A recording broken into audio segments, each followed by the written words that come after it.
Today our lesson is principle number 13, which states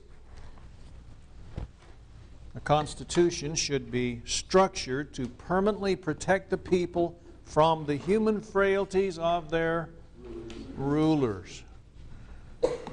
I want to give to you, as we begin, a couple of quotes.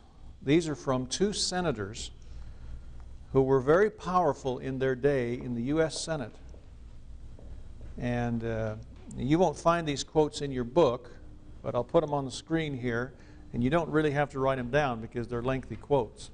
But I want you to get a flavor of what's happening even to some of our powerful elected officials in relation to this beautiful, divided, limited, balanced government given to us by the Constitution.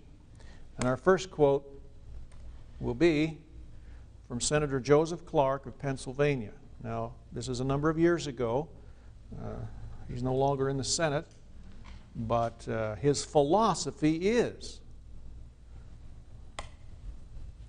he says, "We have inherited from our forefathers a governmental structure which so divides power that effective dealing with economic problems is cumbersome."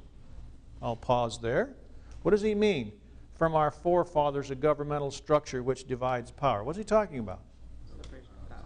Separation of powers.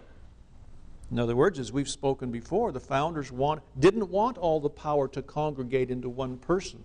You separate it, right? Put checks and balances in between. You separate it horizontally and you separate it vertically. He's calling that system cumbersome. Why is he calling it cumbersome? Let's go on.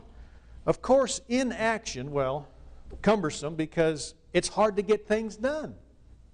You got to have it go through the House, you got to have it go through the Senate, you got to have it go to the President. If he vetoes it, it's got to go back again. This is a very, what he called, cumbersome. What the founders would say is, we want to wait until there is overwhelming consensus. And we got to talk about it, we got to think it through because we are making law here. You don't just go to Washington and start clicking your fingers and getting things done. It takes very deliberate action. And Senator Clark is saying, of course, inaction is what the founding fathers intended. Inaction until such time as overwhelming consensus was prepared for action. That's what the founders wanted, wasn't it? He goes on and says, they were right in their day. Isn't that interesting? He's not really disagreeing with them. He's saying, well, they were right in their day, but they are wrong in ours. I have no hesitation in stating my deep conviction that the legislatures of America, local, state, and national, now get this incredible statement, are presently the greatest menace to the successful operation of the democratic process. What do you think? The executive should be strengthened at the expense of the legislature. What's he saying there? Take some of the lawmaking power from the people's representatives and give it to the president. Let him make laws. So it's not so cumbersome. If he feels like a law needs to be made, he can just order it done. What does that sound like? Yeah, this is dictatorship. That's what he's advocating. Surely, he says, we have reached the point where we can say that Jefferson was wrong, that government is not best which governs least. You remember that quote by Jefferson, government is best which governs least? He says, not anymore. We are such an advanced, technologically improved society. We can get things done faster and more efficient if we get these legislatures out of the way. What do you think? This is a high-ranking senator in the United States Senate talking this way. Let me give you another example. You've probably heard of this senator, Senator William Fulbright of Arkansas. He's the one after which the Fulbright scholarships are named, and they're still given out. Here's what he said. The President is hobbled in his task of leading the American people to consensus and concerted action by the restrictions of power imposed on him by a constitutional system designed for an 18th century agrarian society far removed from the centers of world power. What do you think? What's he talking about here? What's this 18th century agrarian society he's referring to? What would that be? Bunch of farmers got together and wrote a constitution, he said. He says, that is so archaic. Can't you just hear him saying this? I mean, we are so technologically advanced. Let's move on. Let's redo this. The President is hobbled in his task. He's so encumbered by legislators and courts and so forth. What do you think? He's not through yet. Let's keep reading. He, the President, alone, among elected officials, can rise from parochialism and private pressures.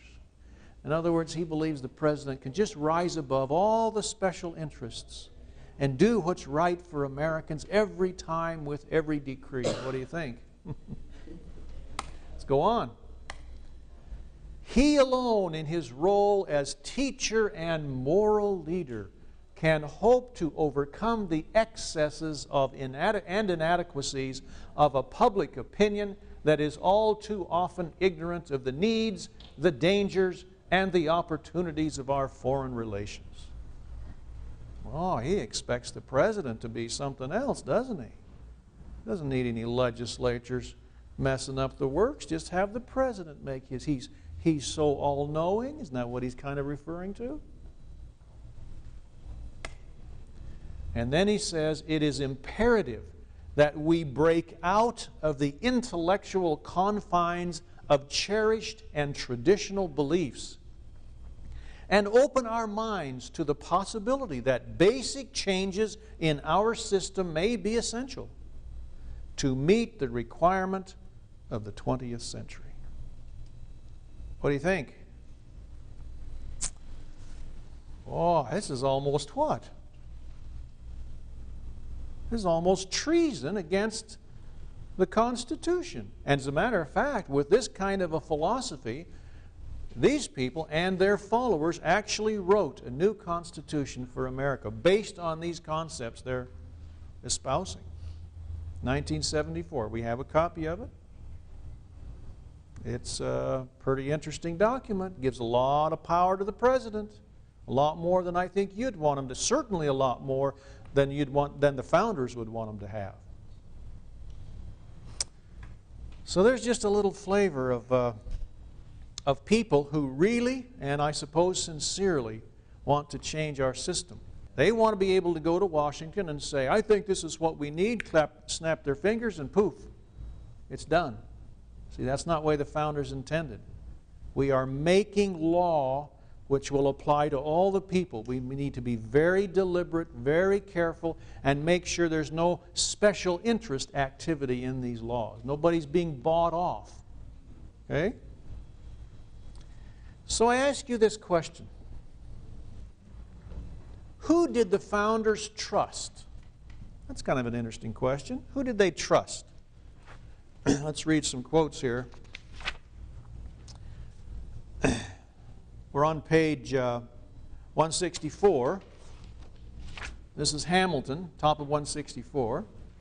He said, "For it is a truth, which the experience of all ages has attested, that the people are commonly most in danger when the means of injuring their rights are in the possession of those towards whom they entertain the least suspicion." What's he saying? Yeah. The people that you think are, okay, they're, we elected them to public office, leave them alone, they'll do the right thing. Those are the ones that you should what? Be most suspicious of. Know what Hamilton is saying? So, you put your confidence in the people, not necessarily the leaders, at least blind confidence. Now I want you to go to this next quote by Jefferson down at the bottom. This is the one that surprises a lot of people, some of the things he says in here. Let's read it. He says, "It would be a dangerous delusion were a confidence in the men of our choice to silence our fears for the safety of our rights.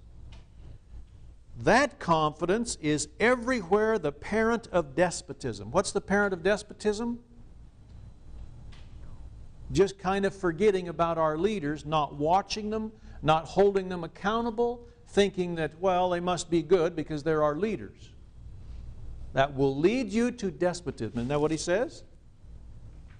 Now look at this next statement. Free government, he says, is founded in jealousy and not in confidence. What do you think? Founded in jealousy.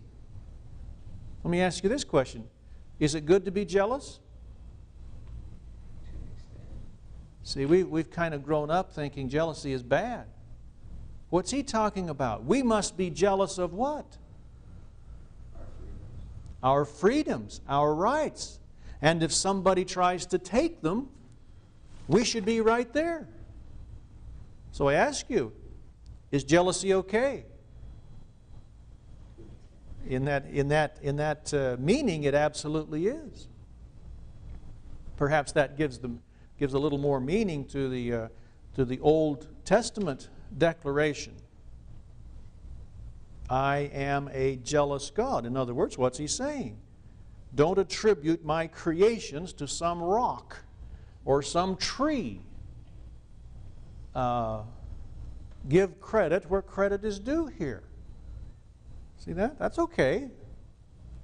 Jealousy. Free government is founded in jealousy, not in confidence. Isn't that interesting? We do not have blind confidence in our rulers because they are human. And you know what power does to human beings, just like Jefferson did.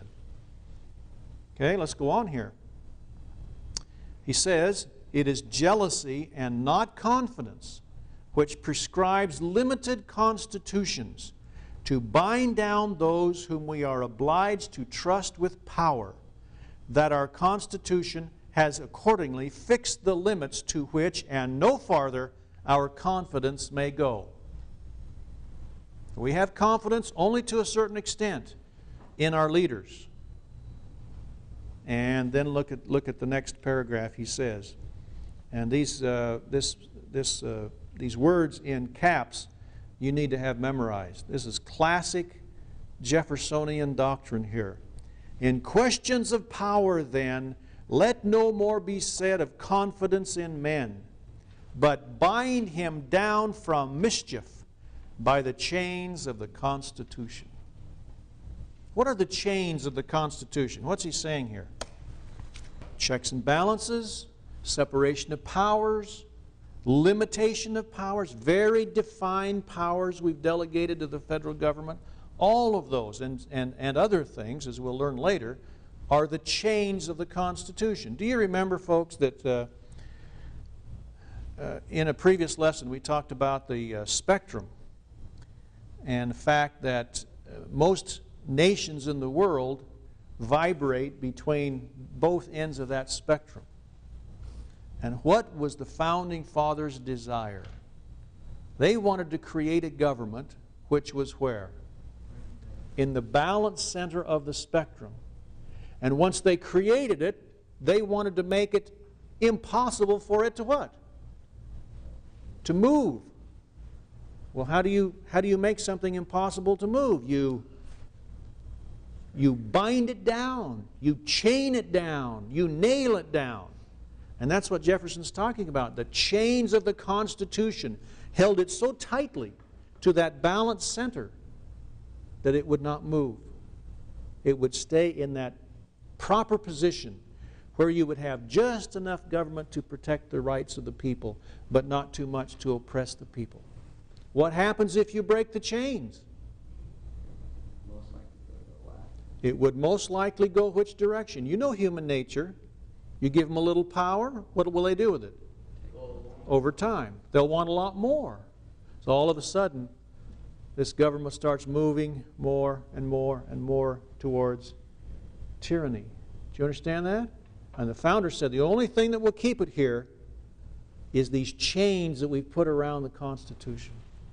And we'll learn when we go through this document later in this semester that those chains, most of those powerful chains, have been broken. And that's why we have so many problems today. All right.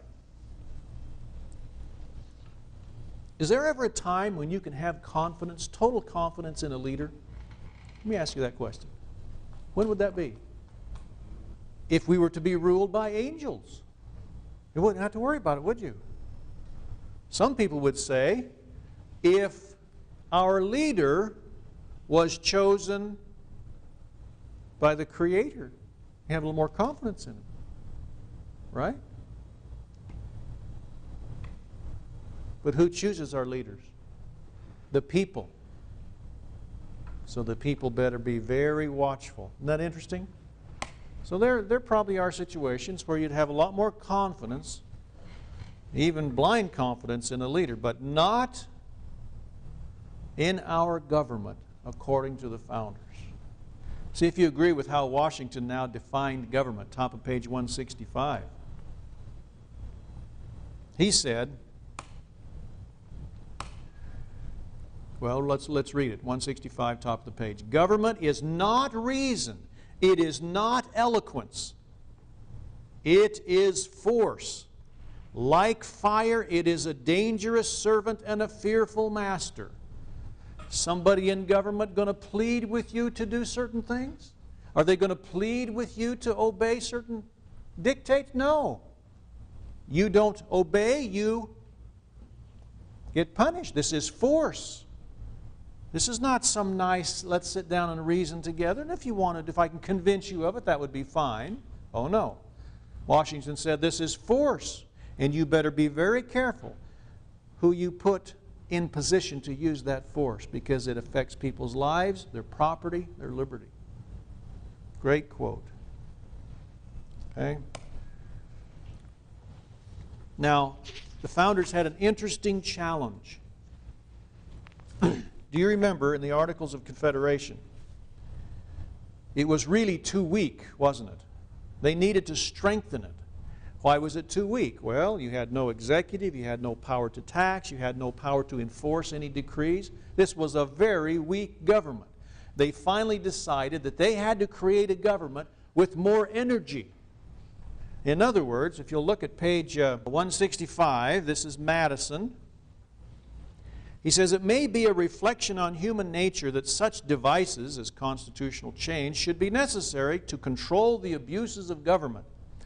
But what is government itself but the greatest of all reflections of human nature? If angels were to govern men, here's this quote we've used before, neither external nor internal controls on government would be necessary. But lacking these, top of the next page, in framing a government which is to be administered by men over men, the great difficulty lies in this. Now I want you to think about it. Here was their dilemma, and it's in caps in this quote. He says, you first must enable the government to control the governed. Is that right? What if the government could not control the governed? You would soon lose your government, wouldn't you? If everybody was doing everything they wanted to do, there was no order, there was no way to enforce property rights, inalienable rights, and so forth. You must first give the government enough power to control the governed.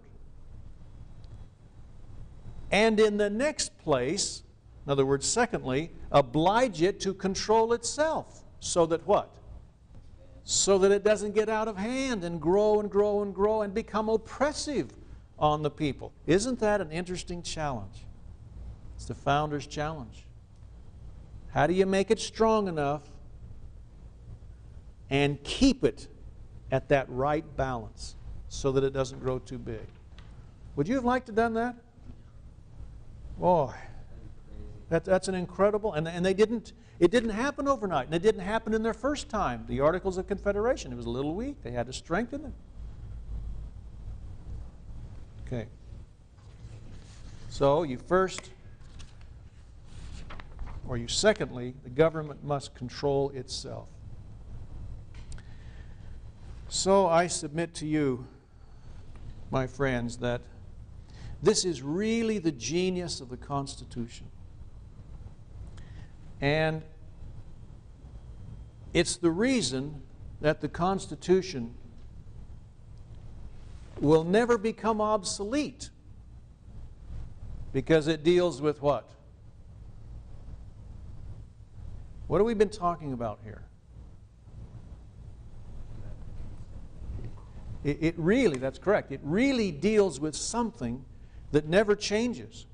Whether you're talking about, as Senator Clark said, an 18th century agrarian society, in other words, a farming community that really hasn't progressed to the point where we have today, or whether you're talking about the most advanced technological society like we have today, what, I ask, never changes? You tell me.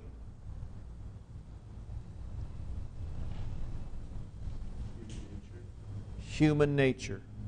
What about human nature never changes?